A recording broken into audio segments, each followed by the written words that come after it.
Yo, what's up, man? On est là. Y'all already know. Dans cette vidéo aujourd'hui, c'est un peu différent. Guerre de cité et prison. Immersion à la maison d'arrêt de ville Pante. Ricks, saison 2. Let's go, man. Now, je pense que je vais avoir quelques questions à vous poser là, dans cette émission. S'il vous plaît, dis-moi dans les commentaires, première chose, c'est quoi un Ricks? S'il vous plaît. But anyway, let's go. On va regarder ça. Y'all already know. We here with it, man. Let's get it in.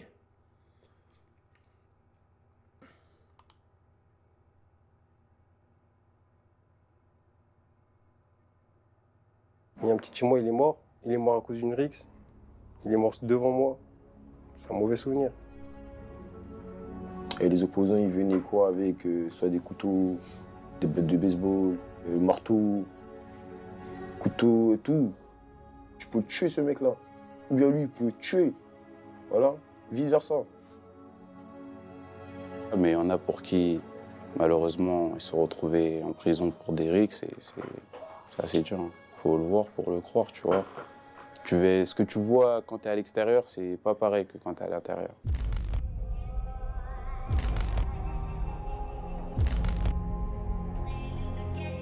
Je m'appelle Adama Kamara.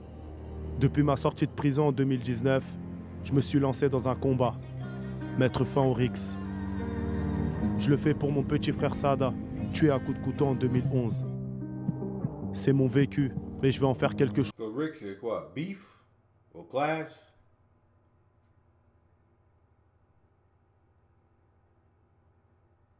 Ouais, j'y pense, hein.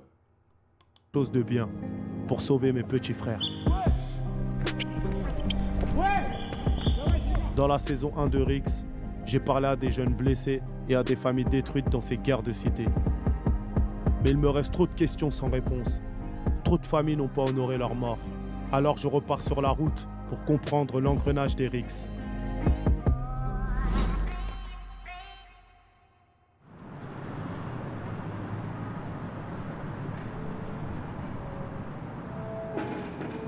Dans cet épisode, je vais vous parler d'un univers que je connais bien et que beaucoup fantasment. C'est la prison.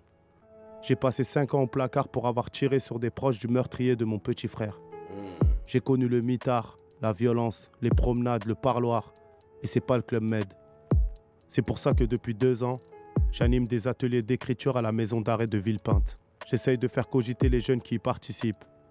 Ici, ils ont tous connu les rixes, même s'ils ne sont pas tombés pour ça. On a pu filmer l'atelier et parler avec 5 détenus des guerres de cité. Ici, c'est étroit. T'es pas comme chez toi. Fais-toi tout petit. Personne t'aperçoit. Ah. J'étais. Depuis tout petit, les risques, on est dedans. Ça a commencé avec les grands. Et ensuite, nous, petit à petit, on est rentré dedans. Au début, on savait pas pourquoi on se battait. Mais ça nous a dit les grands, ils se battent avec eux, tout ça. Et bah, du coup, mais c'est nos ennemis de base. Moi, j'habite à Aulnay. Et nous, à Aulnay, mon quartier, c'est les Gros Saules. Et les seuls sites avec qui on a eu des rixes, c'est aux 3000, les gars des 3000. Notre génération, les 2000, 2001. Les années 80, il y a eu un mort. Et un jour, on était au foot, ça parlait de ça, mais ça parlait de ça sans vraiment savoir le fond de l'histoire. Et de là, ça a éclaté. Il y en a un, il s'est pris la tête à dire, donc, ouais, tôt ou tard, ça vous allez payer. Toi, t'es petit, tu comprends rien du tout. T'as 13, 14 ans, ça parle de ta cité. T'es en mode, je vais défendre ma cité, mais l'histoire, t'es où? Oui. C'est comme ça. Il y a beaucoup de fois, quand il y a le quartier qui a les ricks ou le beef entre eux. Man, ça peut a commencé en 1970, bro. 1980. Et il y a des petits qui est né en 2000, qui est né dans ça. Ils ont rien à voir avec... Ils ont rien à voir comment ça a commencé. Mais t'es né là-bas, t'es droit d'aller dans les conneries comme ça, là. Et beaucoup de fois, de Rick, c'est... Mais le beef comme ça, c'est des gens qui sont... you know, teenagers, like 14 ans, 19 ans, 17 ans, des choses comme ça. A lot of times, I'm not saying pas chaque fois, mais a lot of times it happens with teenagers. And it might be over a girl, over some money, you know, miscommunication. Si on savent communiquer bien, si on peut bien communiquer, tu peux éviter les problèmes comme ça. Mais sinon, y a beaucoup d'ego. A lot of ego. So, stuff like this is happening, man, every day. T'es au courant de rien, t'es arrivé, et c'est comme ça que nous, ça a commencé. C'était relou un peu, hein. Surtout quand j'étais au lycée. Il y en a qui n'ont pas eu le bac à cause de ça. Tous les jours, tu rentres, tu sais pas si aujourd'hui tu vas te faire mêler. Tu sais pas aujourd'hui si tu vas rentrer chez toi. Si tu vas rentrer chez toi, tu vas finir à l'hôpital. Il y en a, ils ont fini dans le coma. C'était relou. Mais quand tu dis il y en a, ils n'ont pas eu le bac à cause de ça. Bah, il y en a, vu que leurs parents, ils savaient qu'il y avait des risques, ils laissaient pas leurs enfants aller à l'école. Il y en a de même, ils voulaient plus aller à l'école. Parce que c'est même pas question que tu as peur. Mais tous les jours, tu sais pas comment tu vas rentrer. Tu sais pas dans quel état tu vas finir. C'est relou, ça pèse sur le mental. Il y en a qui n'allaient pas à l'école par rapport à quoi? La zone géographique. Ouais, parce qu'en gros, le lycée, il était dans le quartier ennemi. C'est-à-dire que quand on rentrait, bah, soit on s'attendait, on rentrait tous ensemble. C'est-à-dire, on a des fois, ils finissaient à 14h, ils attendaient les autres qui finissaient à 17-18h. Même pour eux, c'était relou. Ils ne pouvaient pas être chez eux tranquilles. Même quand tu dors, tu dis, ah ouais, demain, il faut que j'aille avec ci, avec ça. Et c'est un cercle vicieux. Il y a beaucoup d'anxiety. Bah oui. Si tu sais tous les jours, tu vas aller dans une école d'ennemis. Et il faut que tu fasses de bagarre. Il faut que tu sais pas si tu vas rentrer tranquille. Toujours l'anxiety, man, ça c'est pas. La situation comme ça, c'est pas pour des enfants, man. Personne. C'est pour personne. Mais il y a des gens qui vivent ça tous les jours. Tous les jours, et ils demandent pourquoi, même aux États-Unis, you know, comme avec les Crips and Bloods, s'il y a un Crip, il allait dans un lycée de Bloods. Bien sûr, le mec, il va avoir une arme avec lui, là. Lui va rentrer chez lui tout tranquille, mais il peut pas. C'est comme ça. Dieu que la daronne va péter les pouvoirs. Toutes tes potes vont te lâcher. Personne pour t'assumer, les gens vont causer t'es décédé. T'en as encore? Vas-y, continue, mais c'est bien, c'est bien. C'est bon là pour l'instant. Fais écouter depuis le début, moi je trouve que ça passe. Hein. En fait, le premier jour, vous étiez tous là à me dire que vous n'êtes pas des rappeurs, là, vous avez tous envoyé, là. Hein? C'était quoi les embrouilles à ton époque? C'était quoi une descente? Une descente, on allait à plusieurs. On allait avec des amis, soit on a un rendez-vous, il était déjà fait, soit on allait dans un quartier. On allait à plusieurs et puis on se battait. Avec qui on trouvait, premier qu'on trouve. Qui sont impliqués ou pas? Ouais, qui sont impliqués ou pas. Quand on était petit, c'était une sorte de mentalité où il fallait suivre tout le monde. Tu pouvais pas reculer. Et tu te dis, bah, dans le quartier d'à côté, c'est pareil, je vais prendre tout le monde parce que tout le monde doit suivre. Donc c'est tout le monde qui va prendre. Moi, je suis un dommage collatéral, on va dire. Hein. Sinon, moi, de moi-même, je suis pas trop dans ça. Mais à force, pour se protéger de toi-même, pour te défendre. Ou ton pote il se fait mêler, t'es obligé de rentrer dedans. Après, souvent, ça finit en mort. Hein. Il y a un petit de chez moi, il est mort. Enfin, c'est pas un petit de chez moi, c'est le cousin de quelqu'un de chez moi. Il est mort à cause d'une rixe. Il est mort devant moi. C'est un mauvais souvenir. Ça t'a marqué? Ouais. Il avait 16 ans. C'était même pas un petit de chez moi. Il avait rien à voir dans les histoires. Vraiment, il était au mauvais endroit, au mauvais moment. Il s'est fait tirer dessus. Une balle dans la tête, une balle dans la gorge. Et il est mort. Hein. Ça nous a tous marqués. De mes souvenirs, ce qui m'a marqué le plus, c'est quand les opposants ils ramènent des potes à moi à l'hôpital, tout ça. Voilà, mais j'ai eu des ouvertures du crâne, des jambes qui se fait piquer, battes de baseball. Et même ça, c'est tout choquant. Mais avec la haine, mais tu vois pas ça directement. Mais c'est après, avec le recul, que tu t'aperçois que hein, tu peux tuer ce mec-là. Ou bien lui, il peut tuer. Voilà, vice versa.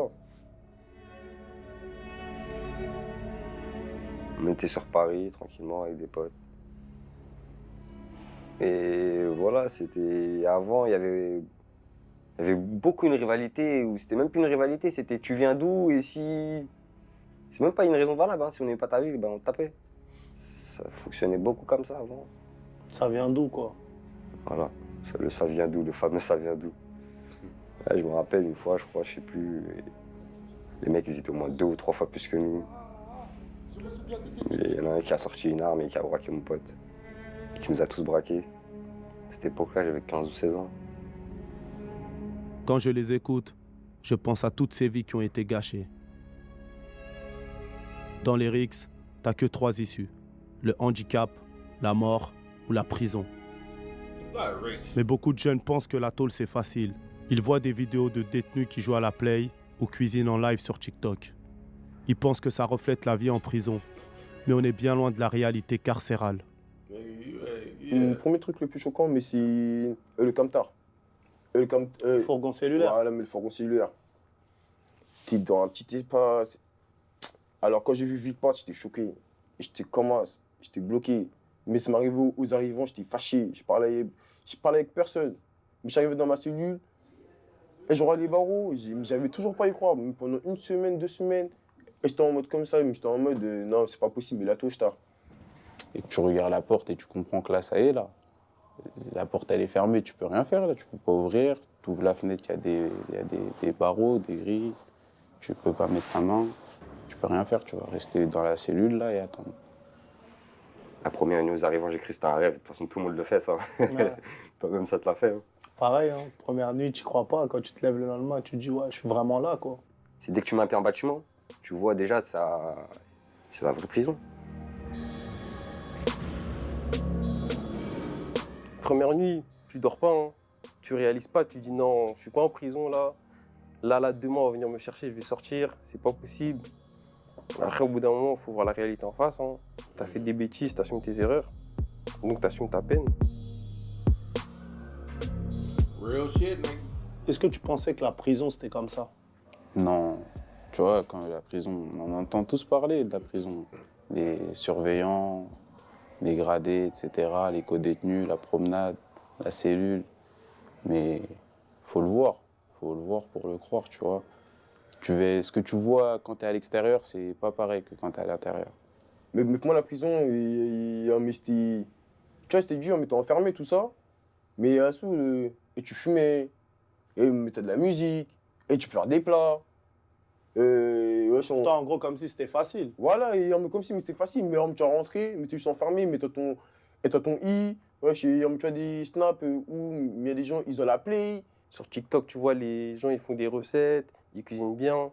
Tu te dis, ouais, c'est cool. Une fois que tu es dedans, c'est pas la même chose. Hein. Tu peux être branché, avoir ton PQ. C'est cool. Mais là, t'es dans une cellule, bro, tu sors pas. Pendant des années. C'est rien cool about that. On s'en fout, c'est de mec qui cuisine, il y a le play et tout ça. Mais là, t'es fermé, tu sors pas. You can't go home. Tu peux pas manger comme tu veux. Tu peux pas faire des choses normales. Tu peux pas aller à la piscine, nager. Va au parc, regarde le soleil, écoute les oiseaux. Et tu peux aller boire des nuits, danser, tout ça. C'est fini, bro. Niquer les filles, c'est fini, man. All that is finished, bro. C'est pas cool. Des fois, tu te retrouves seul. Ta famille, elle te manque. Tes amis te manquent. Le quartier te manque. Ta liberté, elle te manque. Il y a plein de choses qui vont te manquer. Tu seras seul face à toi-même. Tu vas te remettre en question. Tu vas repenser à la vie. C'est pas comme on le pense. Hein. Voilà. Si un jour tu tombes au placard, prends un gâteau. Faut pas que tu colles direct, tu vois. Tu mets une fourchette, une petite cuillère et une fourchette. Mettre les gens en prison, ils font des vidéos, mais leur vidéo, elle dure 30 secondes. Si tu vois pas ce qui se passe derrière. sûr que c'est beau le mec, aujourd'hui il a bien mangé, mais est-ce que demain il va bien manger aussi? Et combien de temps il va bien manger?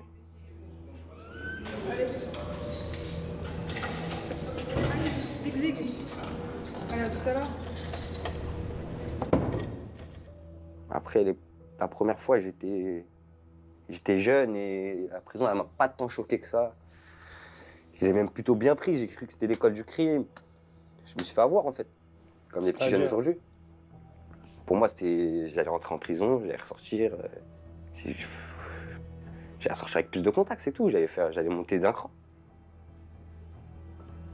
C'est ce qui s'est passé, mais non, ça s'est mal passé. Et aujourd'hui? Aujourd'hui, bah, ça fait un moment que je suis en prison. Aujourd'hui, ça m'a bien marqué la prison. C'est pas une vie. Là, tu vois certains, mais qui allaient en prison. Certains, ils vont en prison, ils comprennent. Il faut que j'échange quelque chose. Non, c'est pas passé. Mais il y a des autres qui allaient en prison. Pour, comme il a dit, école de crime. Pour prendre des contextes qui a des bons prix pour le shit, pour le cannabis, pour le cocaine, pour tout. Et qui voulait rester dans ça. Mais, moi j'ai une oncle qui a fait 30 ans en prison. Il a fait 40 ans, il a fait 10 ans avant, mais après, il a sorti 2 ans. Et il a fait 30 ans. 1992 jusqu'à 2022. Et lui n'a pas changé son mentalité, mais je vois que lui a sorti là, j'ai dit, ah mais le mec là, il est immature, il est pas, il est 60, il est quel âge? 60, il va avoir 65 ans cette année là.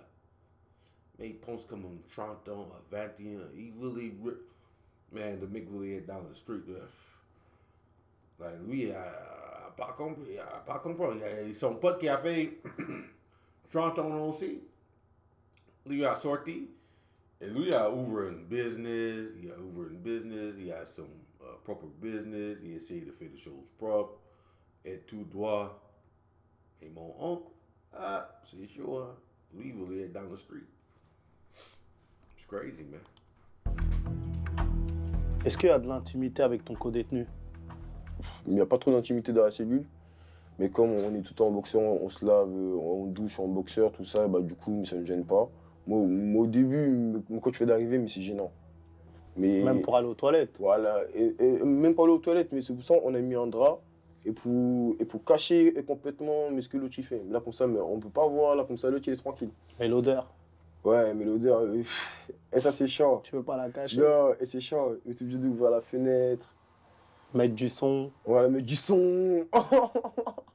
Mettre du son, et même quand tu es aux toilettes, et tu fumes une clope, il sort que ça sent pas pour l'autre.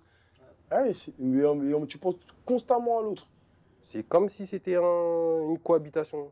C'est-à-dire, en vrai, c'est comme si vous étiez dans un petit appartement, vous cohabitez ensemble. C'est-à-dire, faut que toi-même, tu sois propre, ton détenu soit propre. Vous partagez les tâches, il y en a un qui fait le ménage, l'autre qui fait la vaisselle. Quand vous faites à manger, vous faites à manger pour deux. C'est un esprit de partage. Faut pas que tu sois égoïste. Si tu es égoïste, tu vas jamais avancer. Même s'il n'y a pas de problème, tout se passe bien, il y a toujours un problème. Que ce soit l'hygiène, problème de sociabilité ou tu vois, la mentalité de la personne. Ça joue beaucoup. Parce que tu vas rester avec cette personne tous les jours. Tu vas rester avec cette personne 22 heures sur 24 tous les jours. Ça veut dire le moindre problème, ça peut devenir grave. Il te reste 2 clopes, ils font tes 2 clopes. Mais ça, c'est une phase. Et une phase comme ça, on peut taper pour ça. Voilà, une phase comme ça, on peut taper pour ça. Et c'est rempli de vices, la prison. Ça passe crème, là. C'est bien, c'est bien, c'est bien. Omar, t'es vrai? T'as déjà rappé ou jamais? Ah, jamais rappé, vas-y. Vas-y. Omar, t'enchaînes, t'essaies d'enchaîner. Je cogite dans 9 mètres carrés. La sortie c'est sûr, mais ce sera dur d'affronter le regard de la Madrid. Ville 25 et toi c'est méchant. Donc si je reviens, ce sera pas pour des broutilles. Ils m'ont mis les primes à dignité. Donc avec les coups, ça va sortir les Je me souviens de ces trucs qui m'appelaient mes frères. Dedans, ils m'ont rien envoyé. On voulait la vie de rêve. On voulait la vie de rêve. Maintenant, on est tous dans la cage. On est tous dans la cage. C'est deux bêtes qui me branchaient avec les coups. Hein? C'est qui devait? C'est qui devait? C'est qui devait? Tu vas sortir, mais tu vois, il y aura quelque chose qui sera cassé. Que ce soit au niveau de ta famille ou de ta vie. Sénégalais! Sénégalais! C'est-à-dire au niveau de ta famille? Au niveau de ta famille, nous, tu vois, on est des Africains, ça veut dire... ça, c'est une honte pour nos parents, tout ça. Et moi, je me souviens en mode... ma mère, elle m'avait dit, si un jour, toi, tu es en prison, en gros, je te raye. Tu vois, c'est fini, tout. Et tu vois, c'est ta mère, quand même, tu vois. Ça veut dire, au jour d'aujourd'hui, je sais pas... Jusqu'à moi, quand je vais sortir, ça va être comme moi avec mes parents. Mais je sais que ça va être chaud, tu vois. T'appréhendes? Ouais, bah oui. Bah, ouais. Et même niveau projet de vie, ça m'a fait perdre du temps. Niveau de mes études, tout. Ça veut dire c'est pas carré. Même si de vous-même, vous pouvez assumer la peine de prison, pensez pas qu'à vous, pensez à votre famille. Le plus important, c'est eux. Vous, même si vous n'allez pas souffrir, c'est votre famille qui va souffrir. Votre mère, vos frères, vos sœurs. Il faut pas penser qu'à soi. Regardez ceux qui ont vraiment réussi.